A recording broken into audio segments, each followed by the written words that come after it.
you there? Yeah. I have Giggens on the other line. Giggens, how about that? How are you? Hey, Al, it's so nice to meet you. Thanks so much for wanting to chat for a little bit about the new EP. Thank you so much. Oh, sure. I love it, and every fan I've talked to so far has been loving it. What can you tell me about the inspiration for putting these particular tracks together? Well, that's a good question. Actually, Spud had a lot to do with it, believe it or not, because I frankly didn't really think much more beyond the lead track. That's what I was really focusing on. I actually did focus on the others too, but I would have put more. I would have done. I don't know. I would have waited a while and put more stuff on because there's more things to do.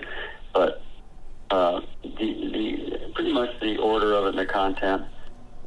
Oh, I've been working on it for a while, and everything just came together pretty nicely. Spud thought it sounded pretty good in that particular sequence, so I went with it. Well, I love the title track so much, and I read the other day that you wrote it like in the early '90s, and it may have been a Beach Boys song at one point. So, what was the inspiration for Islands in the Sun back in the day? What made you write that song? Oh, that's a good question. Well, I don't know. I just like the melody. I thought it lent itself well to Beach Boy harmonies. At the time, we were doing Stars and Stripes, and which is a nod to the country music world. Yeah. And of course, it has nothing to do with country music. So I had to kind of wait a while, and a lot of times you start a project and you get so busy doing something else, you kind of put it on the back burner, and then it stays there for a while, and you're not really caught. That was a pretty darn good idea. So I had to re-record the whole thing though, almost from scratch, because I lost a lot of component parts. So, but it came out pretty nicely, I think. I love it. I mean, the whole sound of this EP is really rich and dynamic, and it just feels really full, It's funny that the one thing I haven't told anybody, any of the interviewers so far, is that my proudest, it's weird, but my kind of proudest moment is Matt and I working out the intro, just the intro to the song, has that, Two Islands in the Sun, I should say. And it has it's reminiscent of the Lion King kind of harmonies, if you know that particular kind of music. Yeah. Out of that film, and there's a group in South Africa that called Ladysmith. Oh, sure. And they Paul Simon worked with them way back, and Ladysmith and the Mombasa choral singers, and that's exactly what it sounds like to me. But I didn't intend to do it that way. I love that intro. Sense. But I love that. I just love that kind of, I don't know, it's raw. Yeah. It's raw completely, and it's well done. The engineer triple tracked a lot of it, so it's real rich. And anyway, that's something I didn't share with anybody before. Why did it not, did you have the song ready when That's a funny one, actually. Boys meet Ladysmith and the Mombasa choir. Oh, yeah, right. Right, sure, that makes sense. Anyway, go ahead. When you did Postcard from California in 2010, was this one of the songs that was in the running for it back then, or were you still kind of working on it?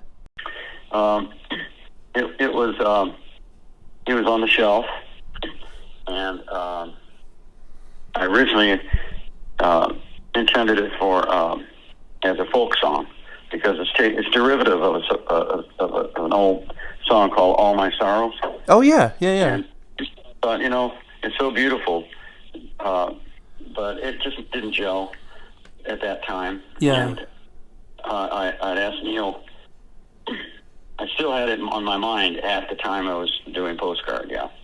And I asked Neil if he would after doing the Postcard album, if he would mind staying at the mic, take a couple of minutes and just sing the answers for me. because I didn't have the verses written yet Yeah. completely. I knew where I was going with it, so I said, "Can you just do the answers?" And he was great. He was, totally happy with it, and he only did 2 or 3 takes, really, and it sounded so pure and wonderful. It inspired me to finish it. And he sounds great on the EP too. When having him on My Plane, he's wonderful on that song. Well, that's it. Yeah, he's my star. My star vocals. What was it like to get Flea on the track? Because, everyone knows he's a bass player, but trumpet's his first instrument. So what was it like to get him on there and play taps? He was great.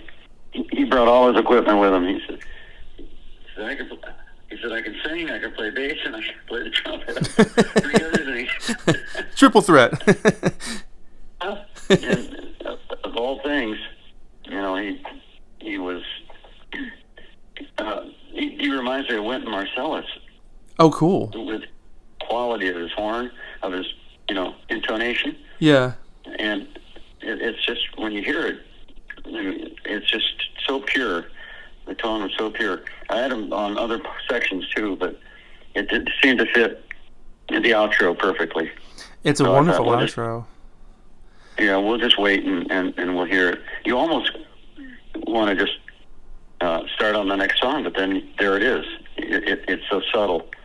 You realize, there's more to this song than meets the eye. Yeah. Speaking of Islands in the Sun, your voice on this track is awesome because you do like the lower bass parts too. Yeah, I know. And I found my voice. Yeah. My voice. I originally had Mike in mind for it, but that didn't work out. Yeah. And it's just one of those things. And so I thought, well, I'll do that, but then I have to do the verses too. But then I thought, well, the voices are so different. Yeah. It'll work out. And I'm glad you noticed that. Yeah. Yeah, your voice has always been so dynamic. Even on like the Friends album, you did the really high parts on Be Here in the Morning. And then here you are doing the bass parts on Islands in the Sun. So, do you have to train your voice to do those kind of things? Because it sounds so effortlessly cool when you do it. Oh, thank you. Well, when you work with Brian Wilson over the years, you learn how to make things happen. He was a great teacher. Yeah. Just being around him, it can't help but rub off. Yeah, those are things you learn as you go along, as you work through different material. I don't know if I sang Be Here in the Morning, though. I don't know if I did those. He did the ahas on Be Here in the Morning. Okay. That's not... I don't know. I can't remember, actually. Okay. But I know that's him going, ah. Well, that was one of those songs that was pointed out to me back in the day where I was like, oh, Brian did the verses. And someone said, no, that was Al. And I'm like, no way. We interchange pretty quick, easily. You guys were able to blend so smoothly back in those days. Like, you can easily pick up each other's voices. I thought that we should identify who's singing what on some of the records. Yeah. I think that would be helpful because you really sometimes don't know. Mary Ann, my wife, asks me a lot about, isn't that you on there? I says, no, that's Brian. Or the opposite, and she'll try to figure it out, and then I'll sometimes I can't figure it out myself. Well, because I know you did a lot of Brian's parts live, like in the shows back in the day. You would sing "Wouldn't It Be Nice" and all those kind of tracks. Yeah. That was was that ever something? Yep. Well, that was Carl's lead. Wouldn't it be nice? He would. Yeah. That I do know for sure. Oh wait, on the record it was Brian, but. So, okay, I sang it on the road. Right, and then right.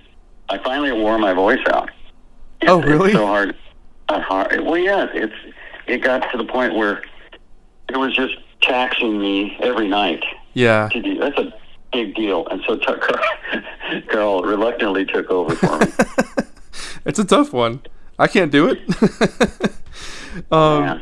So going back to the EP with Highway 101, I know it's kind of like a Smokey Joe's Cafe kind of nod.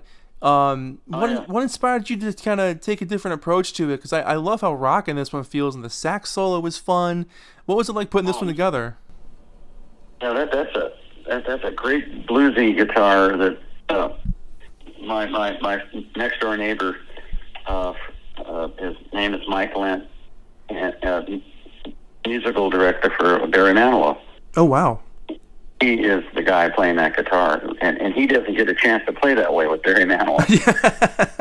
When we sit down and play, he wants to rock. Yeah.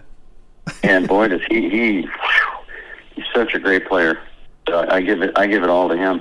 But no, I mean, Brian and I grew up in that era of the 50s and 60s, and before Beach Boys, and I always loved that song, and for some reason it just tickled me, and I played it for Carl once, and he laughed. He thought it was really funny. Yeah. And it's such a fluke that only Brian and Mike and myself would probably remember this stuff. But it brings joy to you. So it's music of joy, as Carl would have said. Absolutely. It's uplifting. It's cheerful. It's fun, and now it rocks. Before I listened to the original, and it's pretty it's pretty stolid. It's very it's like, well, it is what it is. Yeah. But boy, we put a little muscle into this one. Absolutely. With the song Crumple Car, I love the nod to ecology in the world and how the environment's being affected. Is there a real life Crumple Car that inspired it, or what kind of set the course for this one? Yeah, there actually is. I got the original composer, Denny Alberg, sent me a picture of it and wrote me a letter and said, "I love your version of this song." He said, "It's my favorite." He said, "It's just," he just went on and on and on. And I thought you'd like to see this, picture of it. And but I like the illusion of it. It to me is what matters. And all I did, I just changed a few lyrics and added a chorus, I think, and gave it a little color, a little more depth, as it were, and kind of turned it into a protest song almost about I don't know, protest, but environmental angle. The oil derricks and the nuclear. I always thought there was a nuclear plant up there somewhere, but I was wrong. It was, but anyway, as the Indian community there, the Chumash Indians, Indian tribe, actually uses that area in their mythology. Is where souls go to rest. Oh wow! In that same place, they were actually encamped around the area of the filming of the movie Big Wednesday, and they were protesting that they were disturbing the souls that have to go through the portal. Wow, that's heavy. And here I am writing this little folk song. Right? I mean, this little. I mean, to me, it's just like it's folk song with a surf folk, we'll call it. Yeah, surf folk. I love it. A new category. the new genre for the Grammys. Yeah. But I love your playing on that one too, on the acoustic. Like, do you jam around for fun by yourself, or what's your relationship with your guitar these days? Do you mostly just jam with your friends when you get ready to tour, or what's that like? I got a guitar in the living room. I'm still playing. I mean, I'm actually rehearsing right now for our tour. It's coming up later this month, or is it next month? Next month. Yeah. July 4th, our first show with the Pet Sounds Band, and I'm working hard on the lyrics and the music. I just had a good rehearsal with Darian Sahanaja and the band, and we're getting ready. I know I can speak for everybody that we're all excited for this, because we loved Brian's band for all those years, and whenever you were part of the band, which you were for a long time there, it was great to see all you guys jamming together, and knowing that you can go out and play these songs with his group is really special. And I know you're gonna do some stuff from Love You. So what's it been like to revisit that album? Because I know for a lot of fans, that's, some people see it as a head scratcher, and I love it. When I first heard that album, I fell in love with it. So what's it been like to revisit those tracks? It is a little bit of a head scratcher. It's kind of it's very personal. Absolutely. Very personal. Yeah. It's dedicated to Brian himself. Yeah. Believe Absolutely. it or not. And by his brothers, by all of us, but primarily Carl. Yeah. Who produced it. And he made it happen. It's very underproduced. Yeah. It's fall. Let's put it that way, and it'll be fun. We're gonna have fun with it because it's a quirky little album, and it's gonna be fun. And I get a chance to sing some rockers. Actually, there's a couple of good rockers on that album, which is ironic. Oh yeah. That I like, and then there's it's a nice blend of stuff and of different kinds of music. And it's really, I don't know, I'm enjoying working on it. I mean, your classic vocal on "Honking Down the Highway," I'm sure will pop up at some point. That's one of the best songs on the album. Yeah, I think so too. I added a sax break, which is going to really be, people are going to love. Of course, it's on my Postcard album. Yeah. Yep. My version on the Postcard album is what we'll be doing. Oh, cool. With great baritone saxophone instrumental. I'm excited. It's gonna be, yeah. Richie Kanata actually played it on my album. Oh, cool. I think that's he was with the Billy Joel band. Yeah, that's right. And has his own thing, 52nd Street, whatever they're called. I forgot now. The Lords of 52nd Street, I think. Yeah, that's it. Yeah. He's going back out with them now. So it's gonna be great. What was it like to revisit some of these songs? Because a few of them you probably haven't played since the 70s, like Airplane and Roller Skating Child. Like, what have you learned about them, like, as you've relearned the songs? What's it been like to relearn them, and any memories come flooding back of learning them back in the day? Well, I never did. I never played them on the road before myself. And Brian's band may have. Before I joined, I only joined his band in 2006, so I don't know what he did before that. Yeah. But no, I'm having fun just revisiting the sessions, that we did, and having to. But Mike sang a Roller Skating Child, so I have to learn those lyrics. Oh, you're singing that one now? They go by pretty quick. That's a fast one. Yeah.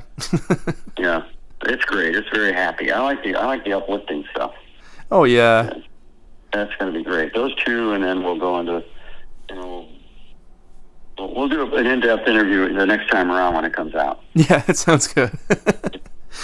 Well, I got a couple more questions for you. I won't take up too much of your time.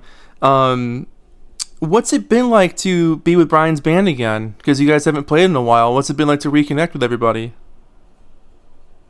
Well, we haven't actually gotten together. Except for that one rehearsal we just had. Oh, okay. With Darian and Debbie. Yeah. Debbie's coming along with us. Debbie Shear. Yeah. She'll be our additional keyboardist because we need a lot of synth. Absolutely. And also she'll be running the teleprompter. Oh, that's cool. Also, to remember all these lyrics, it's gonna take a while to get used to it. Oh, absolutely. So we'll need a little help there.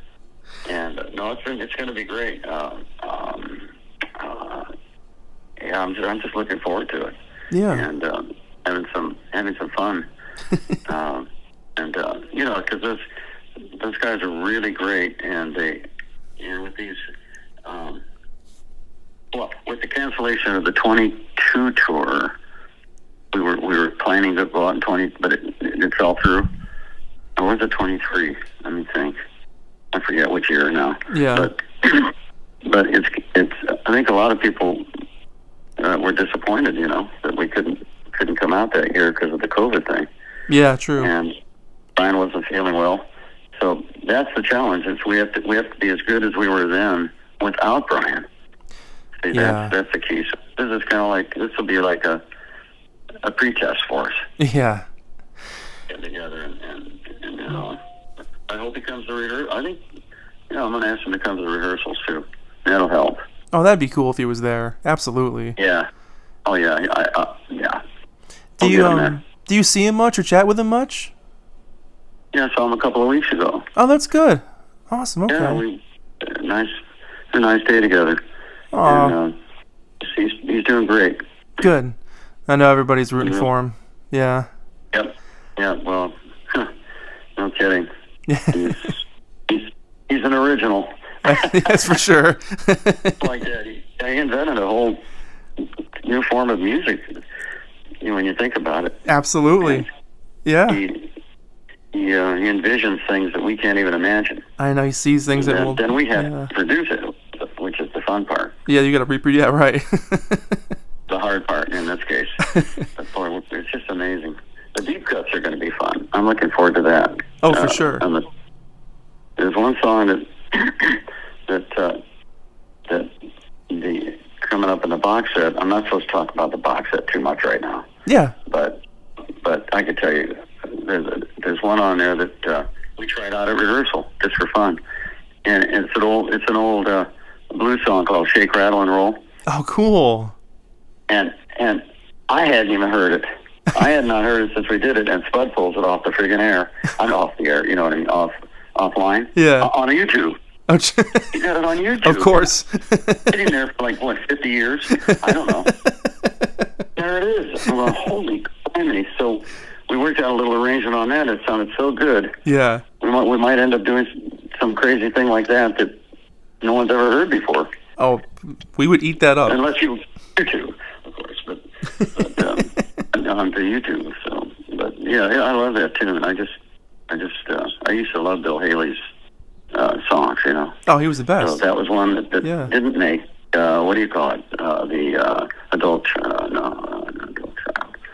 It didn't make 15 big ones? big ones, yeah. Yeah, okay. Yeah. Well, I got one more question for you, Al. By any chance? What was that? Did you have heard it? Oh, I've heard it from YouTube. Yeah, I know about it. Everybody's heard it but me.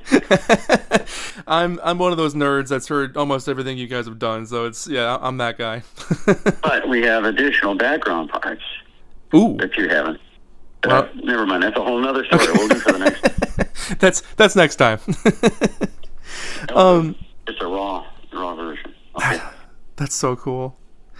Well, one more question for you, Al, to kind of bring you up to date here. What are you currently listening to these days? Do you have a turntable? Do you play stuff on Spotify? What are you currently listening to?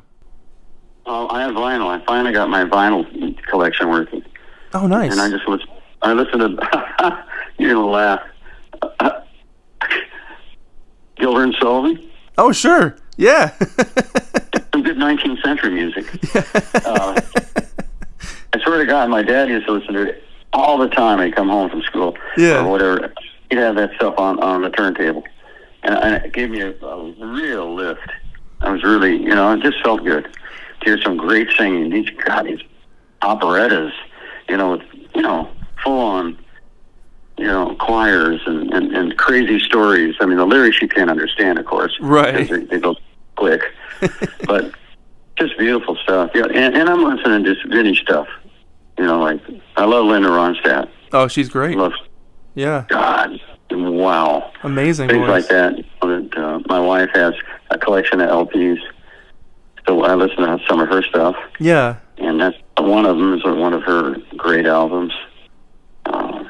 Just vintage. What do you call it? Classic? I don't know. Yeah, classic. Yeah, classic rock is at this point. Yeah. Yeah. Al, just thank you so much, Al. This is an absolute dream come true and a true honor to talk to you. I've been a fan since I was a kid. I know you hear that all the time, but this is a big deal for me. Yeah, but please mention Matt Jardine. I mean, in there somehow. He's my Brian Wilson. Oh, of course. Matt's amazing.